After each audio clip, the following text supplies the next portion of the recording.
So API stands for application programming interface. So அதோட meaning என்னென்னா, 2 different அப்ளிகேஷன்ஸை connect பண்ணுறதுக்கு use ஆகிறது தான் ஏபிஐ. எக்ஸாம்பிளுக்கு நீங்கள் ஒரு ரெஸ்டாரண்ட்டுக்கு போகிறீங்க. ஸோ மெனுவை பார்த்துட்டு உங்களுக்கு தேவையான மெனுஸ் எல்லாத்தையும் வெயிட்டர்கிட்ட ஆர்டர் பண்ணுவீங்க. வெயிட்டர் உங்களோட ஆர்டரை கொண்டு போயிட்டு கிச்சனில் சொல்லிவிட்டு, கிச்சனில் அது உங்களுக்கு ப்ரிப்பேர் ஆகிட்டு ஃபர்தராக அந்த வெயிட்டர் உங்களுக்கு வந்து ரிட்டர்ன் பண்ணுவாங்க. ஸோ இதே தாங்க, உங்களுக்கு 2 டிஃப்ரெண்ட் அப்ளிகேஷன்ஸு, ஒரு அப்ளிகேஷனுக்கு டேட்டா வேணும். ஸோ அப்போது இது வந்து ஏபிஐ மூலமாக இன்னொரு அப்ளிகேஷனுக்கு ரெக்வஸ்ட் சென்ட் பண்ணும். ஸோ அந்த அப்ளிகேஷன் என்ன பண்ணுன்னா, அந்த ரெக்வஸ்ட்டுக்கு ரெஸ்பான்ஸை ஜென்ரேட் பண்ணிவிட்டு உங்களுக்கு திரும்ப ரிட்டர்ன் பண்ணும். ஸோ இப்படி தான் ஒரு வெப் அப்ளிகேஷன் இல்லை ஒரு மொபைல் அப்ளிகேஷன் கம்யூனிகேட் பண்ணும். எக்ஸாம்பிளுக்கு அமேசானை நீங்கள் எடுத்துக்கலாமே. நீங்கள் ஒரு பேஜை நீங்கள் செக் பண்ணுறீங்க அப்படின்னா, அந்த பேஜுக்கான டீட்டெயில்ஸ் எல்லாத்தையும் போயிட்டு சர்வரில் போய் ஏபிஐ கால் கொடுத்து அந்த டேட்டாவை எடுத்துகிட்டு வந்துடும். நெக்ஸ்ட்டு ஒரு மொபைல் ஃபோனை நீங்கள் கிளிக் பண்ணுறீங்க அப்படின்னா, அந்த மொபைல் ஃபோனுக்கான டேட்டாஸ் எல்லாம் வேணும். ஸோ அந்த டேட்டாக்காக ஒரு ஏபிஐ கால் வந்து சர்வருக்கு மேக் பண்ணும். சர்வர் அந்த ஏபிஐ காலோட யூஆர்எலை பார்த்துட்டு அந்த சர்வர் வந்து டேட்டா வந்து அமேசானுக்கு தரும். ஸோ இப்படி தான் வந்து ஏபிஐ கால்ஸ் வந்து ஒர்க் ஆகும். ஸோ இது வந்து மோஸ்ட்லி எப்படி ஒர்க் ஆகுது அப்படின்னா, ஒரு கிளையண்ட் சர்வர் ஆர்கிடெக்சரில் ஒர்க் ஆகும். ஸோ கிளையண்ட்டுன்றவர் அவங்களுக்கு தேவையான டேட்டாவை ரெக்வஸ்ட் பண்ணுறவர்.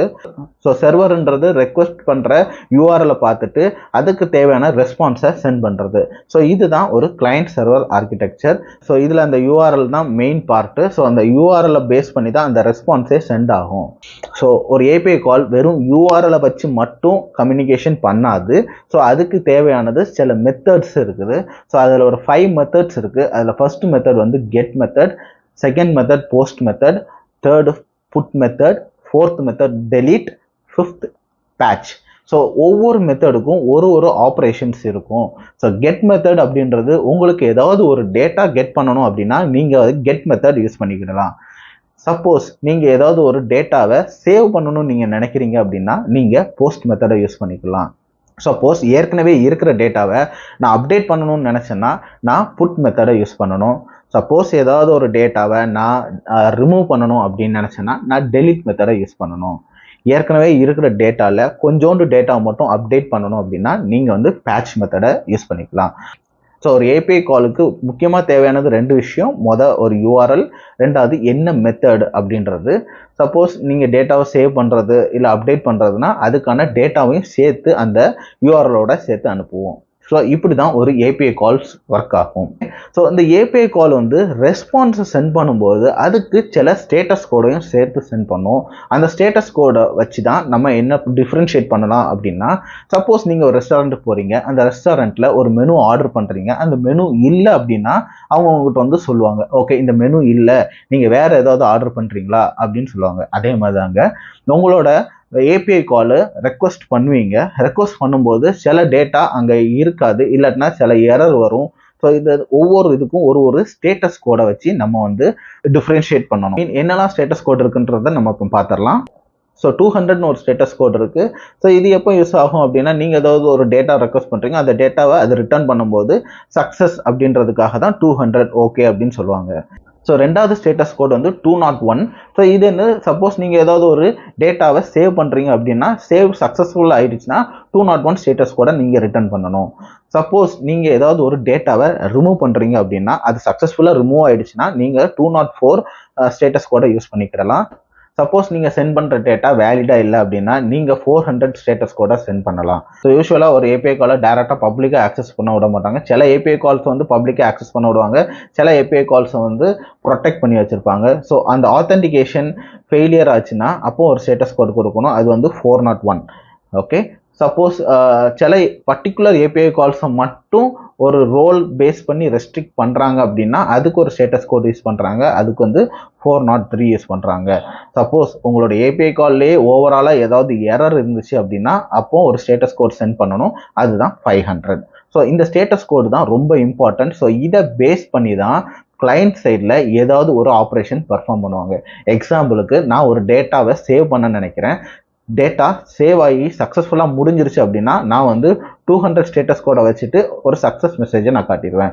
சப்போஸ் நான் சேவ் பண்ணுற டைமில் ஏதாவது ஒரு சர்வரில் எரர் அடிச்சிருச்சு அப்படின்னா நான் என்ன பண்ணணும், அந்த ஸ்டேட்டஸ் கோட் 500 சென்ட் பண்ணுவேன். ஸோ அதை பேஸ் பண்ணிவிட்டு கிளையண்ட் சைடில் 500 ஸ்டேட்டஸ் கோட் இருக்கிறனால வேறு மெசேஜ் சம்திங் வென்ட் ராங் அப்படின்ற மாதிரி ஒரு மெசேஜ் காட்டுறது இந்த ஸ்டேட்டஸ் கோட் ரொம்ப ஹெல்ப்ஃபுல்லாக இருக்கும்.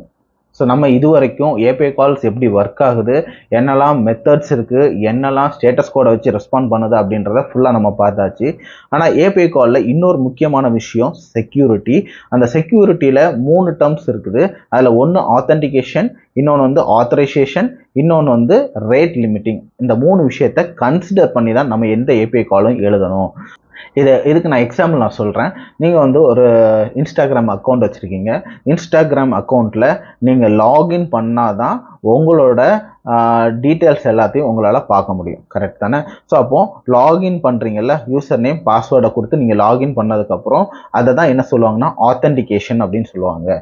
அப்போது இந்த ஏபிஐ காலை நான் யூஸ் பண்ணுறதுக்கு ஒரு ஆத்தென்டிகேஷன் எனக்கு தேவை. அதை தான் என்ன சொல்லுவாங்கன்னா டேர்ம் ஆத்தென்டிகேஷன் அப்படின்னு சொல்லுவாங்க. அப்போ ஆத்தரைசேஷன்னா என்னன்னு பார்த்தோம் அப்படின்னா, நான் வாட்ஸ்அப் குரூப் இருக்குது, அந்த வாட்ஸ்அப் குரூப்பில் இருக்கிற மெசேஜஸ் எல்லாத்தையும் என்னால் பார்க்க முடியும். ஆனால் அந்த மெசேஜஸ்க்கு நான் ரிப்ளை பண்ண முடியாது. குரூப்பில் இருக்கிற அட்மினால் மட்டும்தான் போஸ்ட்டை போட முடியும். அந்த மாதிரி ரெஸ்ட்ரிக்ஷன்ஸ்லாம் இருக்குல்ல. ஸோ இது வந்து ஆத்தரைசேஷன் சொல்லுவாங்க.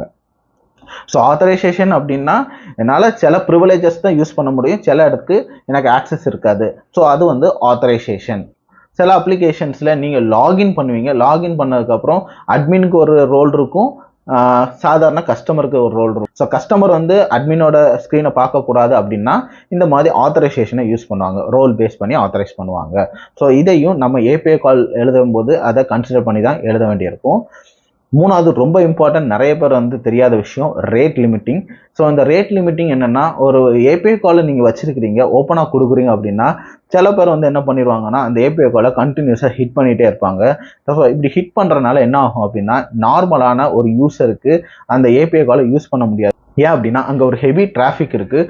ஒரே பர்சன் வந்து ஒரு ஏதாவது ஒரு டூலை யூஸ் பண்ணி ஜங்காக நிறைய ஏபிஐ கால் பண்ணிகிட்டே இருந்தாங்கன்னா நார்மலாக ஒரு இத்தனுக்கு கிடைக்க வேண்டிய ஏபிஐ கால் ஆக்சஸ் கூட கிடைக்க முடியாமல் போயிடும். ஸோ அப்போ என்ன பண்ணணும்னா ரேட் லிமிட்டிங் அப்படின்ற ஒரு விஷயத்த நம்ம செய்யணும். இது என்ன பண்ணும் அப்படின்னா, ஒரு பர்டிகுலர் ஐபி அட்ரஸ்லேருந்து ஒரு நிமிஷத்துக்கு 100 ஏபிஐ கால் தான் ஹிட் பண்ண முடியும் அப்படின்ற மாதிரி ரேட்டை நம்ம செட் பண்ணி வச்சோம் அப்படின்னா அதை தாண்டி அந்த பர்சனால் வந்து ரெக்வஸ்ட்டை சென்ட் பண்ண முடியாது. ஸோ இந்த ரேட் லிமிட்டிங்கும் நம்ம வைக்கணும். ஸோ இந்த வீடியோவில் நம்ம ஏபிஐ கால் என்னன்னு பார்த்துருக்கோம். ஸோ ஏபிஐ கால் எப்படி ஒர்க் ஆகுன்றதை பார்த்துருக்கோம்.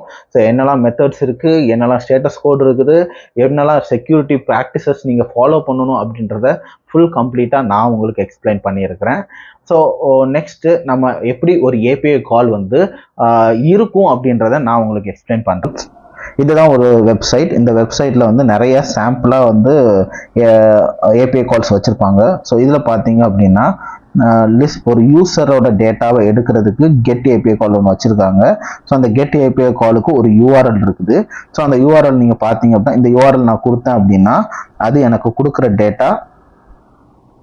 ஸோ இதுதான் அது ரிட்டர்ன் பண்ணுற டேட்டா. ஸோ சிமிலர்லி ஒரு பர்டிகுலராக ஒரு பர்சனோட டேட்டா மட்டும் எடுக்கணும் அப்படின்னா ஸோ அதுக்கும் ஒரு ஏபிஐ கால் யூஆர்எல் வச்சுருக்காங்க. ஸோ இதை கால் பண்ணால் ஒரு பர்டிகுலர் யூசரோட டேட்டா மட்டும் எடுத்துகிட்டு வரும். ஸோ சிமிலர்லி போஸ்ட் கால் வச்சுருக்காங்க. ஆனால் போஸ்ட் காலை வந்து நம்ம இதில் போட்டு செக் பண்ண முடியாது. அப்போ இந்த போஸ்ட் காலுக்கு இந்த டேட்டாவை சென்ட் பண்ணுவாங்க. ஸோ இந்த டேட்டாவை டேட்டா பேஸில் சேவ் பண்ணிவிட்டு அதை சென்ட் பண்ணுற ரெஸ்பான்ஸ் பார்த்தீங்கன்னா 201. ஸோ இது சிமிலர்லி ஒரு புட் கால் இருக்குது. ஸோ புட் காலுக்கும் அதே தான். நீங்கள் ஏதாவது டேட்டா சென்ட் பண்ணுறீங்க, அந்த பர்டிகுலர் டேட்டாவை போய் அப்டேட் பண்ணிவிட்டு உங்களுக்கு ஒரு ரெஸ்பான்ஸ் சென்ட் பண்ணும். ஸோ இப்படி தான் ஒரு ஏபிஐ கால் ஒர்க் ஆகும். இந்த வீடியோ உங்களுக்கு பிடிச்சிருந்துச்சு அப்படின்னா இந்த வீடியோக்கு ஒரு லைக் போட்டு ஃபர்தராக இதே மாதிரி இன்ஃபர்மேஷன்ஸ் பார்க்கணும் அப்படின்னா இந்த சேனலுக்கு சப்ஸ்கிரைப் பண்ணிக்கோங்க. நம்ம இன்னொரு வீடியோவில் பார்க்கலாம். தேங்க்யூ.